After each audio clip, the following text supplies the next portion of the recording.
Po tayo sa pag-i-stayan natin. Napakaganda po na pag-i-stayan natin, bahay po siya.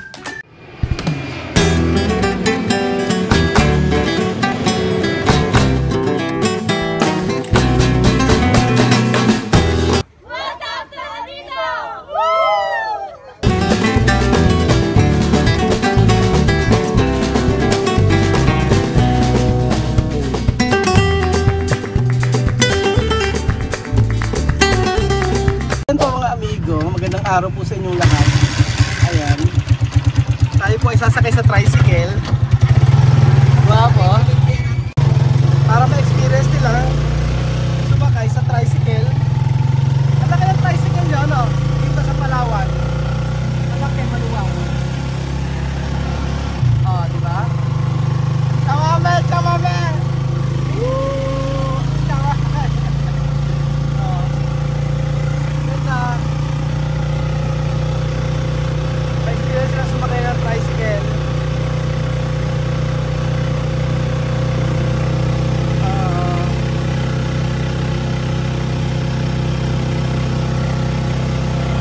May tricycle sa Palawan naman. Malalaki siya. At saka pwedeng lima. Pwedeng lima. For example, isa dito, dalawa dito, dalawa, at saka isa sa likod. Tapos sa likod niya, mayroong lagay ng mga paninda o mga gamit. Ayan po siya.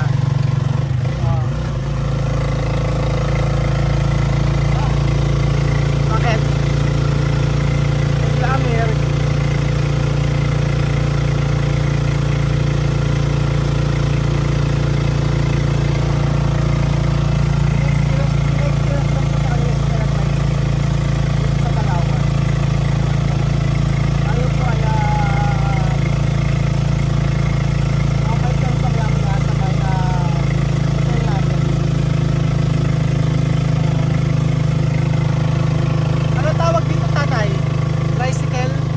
Tricycle din. Magkano ang minimum? Magkano is, ha? 50. 50 nga. Minimum yan ay 70 ang 75. Oo. Okay. So magkano ang babayaran ko? Ha? Ha? 350. Dalawang tricycle. Ito tricycle lang. 350. Ganun kamahal. Grabe, 350. 350? Oo. Ito, tatlo kami. Magkano? 350. Isang biyahe hanggang 5. Ganun pala.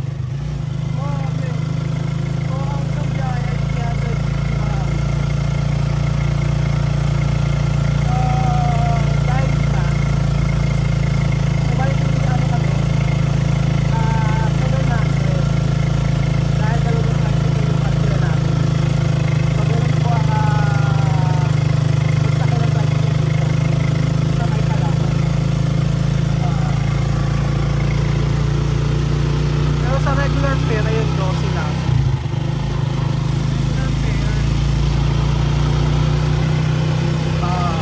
Sa regular fare, 20 lang.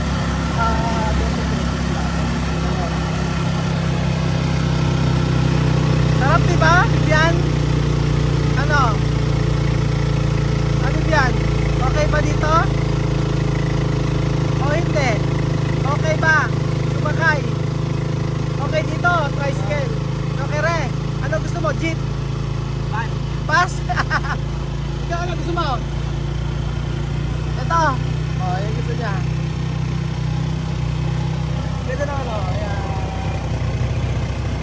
Lawang. Ang maganda dito sa Palawan mga video. Summer ngayon pero yung ulan niya mga makulan siya. Hindi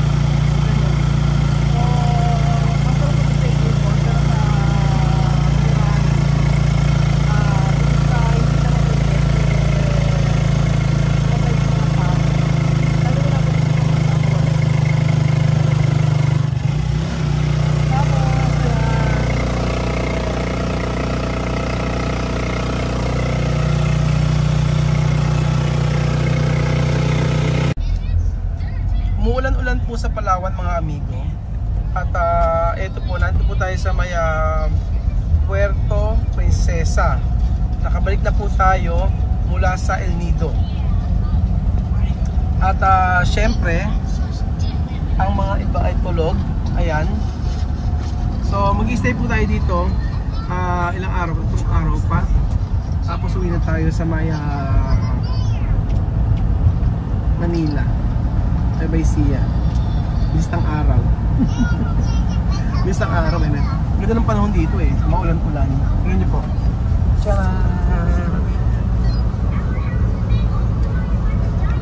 So bukas mag-house tour. City tour kami. And then susunod na araw uwi na. Ano po? Pero na-enjoy naman namin ang El Nido. Yun yung nga, nangitim kami lahat.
Part na to.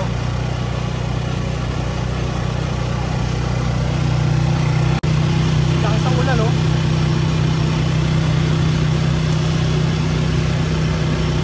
Kaya siguro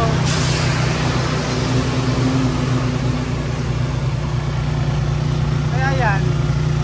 Kaya siguro maluwang. Siguro umulan lang.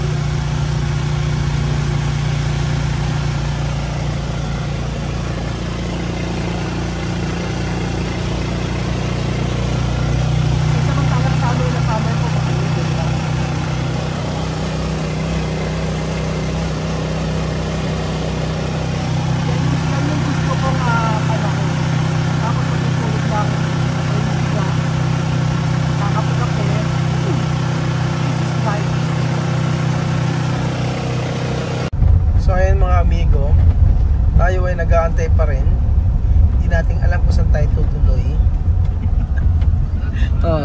Si Doc Sheena kasi nakakaalam kung saan tayo tutuloy, mga amigo. So yung sa may El Nido na nag-uubuhan, naghawahan, umubo ako, umubo si Kylie, lahat nag-uubuhan. Nagkahawa-hawa na. Init, lamig, ngayon umuulan. So yung pinag-stay namin sa may ng ilang araw sa may El Nido,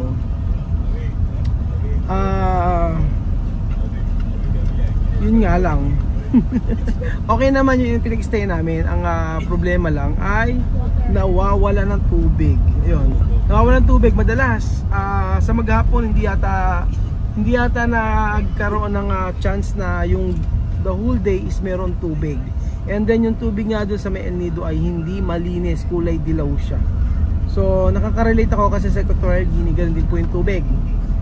Kaya nga sabi nila bawal uminom ng tubig sa may gripo.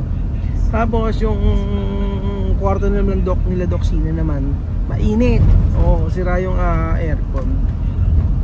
So ice lang naman. Sinabi naman namin yun. Sinabi naman namin yung aming concern. Or baka kasi for example yung walang water sa maghapon, lalo pag sa umaga naliligo si Kampoge, biglang walang tubig. Adi ang hirap ng ganoon. Tapos yung pupupo ka tapos nawala ng tubig, hindi ma-flush. Ma-flush yung pupo. Tapos yung gusto mo pang maligo pero nawala ng tubig, mga ganon. Madalas ganon sa umaga. Baka naman iniisip ko, baka naman buong sa part ng mga hotel doon ganun talaga lahat, o baka nawawalan lagi. So wala akong idea. Kaya dito sa Puerto Princesa titikin namin yung pag-i-stay namin ngayon, kung okay ba. Kasi right after ng flight namin papunta rito, diretso na agad kami sa El Nido Tapos hinuli namin yung iuhuli namin yung city tour, tapos dito na lang kami maglalagalag. Ganun po. So baka ang inisip ko, baka mamaya ako lahat nawawala ng tubig. Oo, baka hindi lang yung hotel na check-in na namin. So hindi ko alam kung saan tayo. Ano bang hotel ang pupuntahan natin dito? Ano wala pa So ando pa rin tayo. Ang ganda, umulan-ulan dito. Kahit sa may daan, nakatulog nga kami.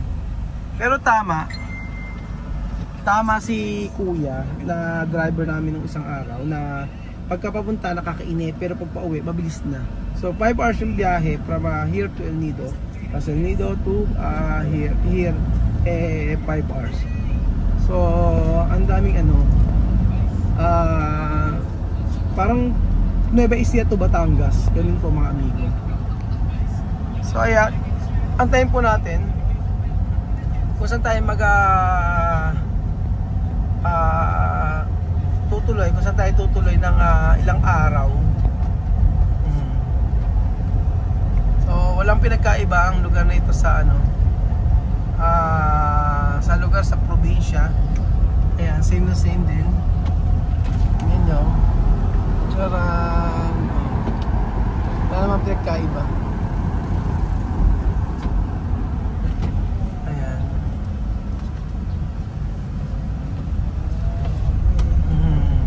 Nandito na tayo! Saan po ba? Dito ba? Wait lang, tangan ko lang po to. Doc, dito pa tayo? Pero yan sabi, papasok pa. Ay, papasok pa. O sige. Dito na po tayo sa pag-i-stayan natin. Napakaganda po na pag-i-stayan natin. Bahay po siya. Ay, hindi pa. Dito pala. Akala ko dito pala tayo. So, nandito po tayo sa may ano to? Michelle. Dito tayo daw mag-i-stay, sabing ganun. Ayan. So, may restaurant sila. Tapos sa kabila may pool. Ayan, may mga pool naman. Nandito na po tayo mga amigo sa ating accommodation na pag-i-stayan. So, ay, malamig na siya. Ay, ito, tama-tama, malamig na. Nainitan pa kayo, Ay, ang ganda! Lamig, ang bango. Ang bango. Oh, di ba? Okay na to. Oh, malamig na ang water. Check natin ang water. Si Lola Eden. Ito, mami. Ayan. Oh, may tubig. Malinis. Malinis sa tubig nila. Oo. Dito, baka dito. Ay, Chuchen! Sabi ka na may iiwan ka na doon dito Ba't ayaw mo? Ay, bakit? Iwan ka daw dito. Nakaiwan. Halika na, let's go. Iwan na si Chuchen. Bye-bye. Oh, joke lang. Halika. Kiss mo sa daddy para hindi maiwan dito. Dali. Hug pa. Pagka hindi hinag, huwag ka nagsasabi ng bad bad yun. Kung magsasabi ng bad. Okay. So, ilan tayo rito? Saan sila? Dito sila. Ayan, dalawa sila. Tapos saan kayo? Diyan kayo.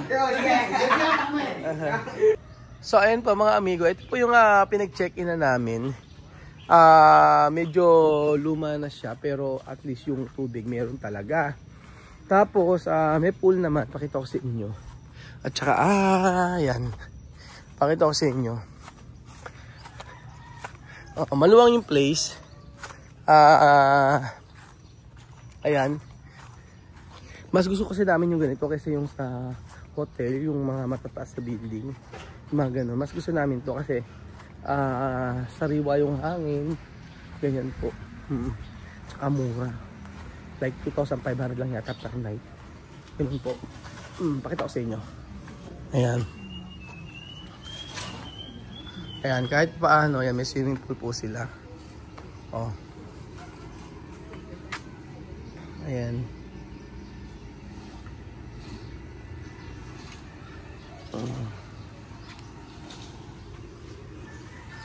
So, ayun po mga amigo. Okay naman to, yung pinag-check-in na namin. Medyo luma lang talaga. Pero at least, mabait yung may-ari. Oo, ang pangalan nito ay Michelle Pension. Dito sa Palawan. At grabe nga yung may-ari, sabi niya ganun. Kausap ko kasi, ano daw, binibenta niya to for 300 million. 300 million. Patindi. Ganun talaga ang mga presyo dito. 5,000 square meter. Pero at least ayan, okay naman pag-check-in natin at mabait ang may-ari.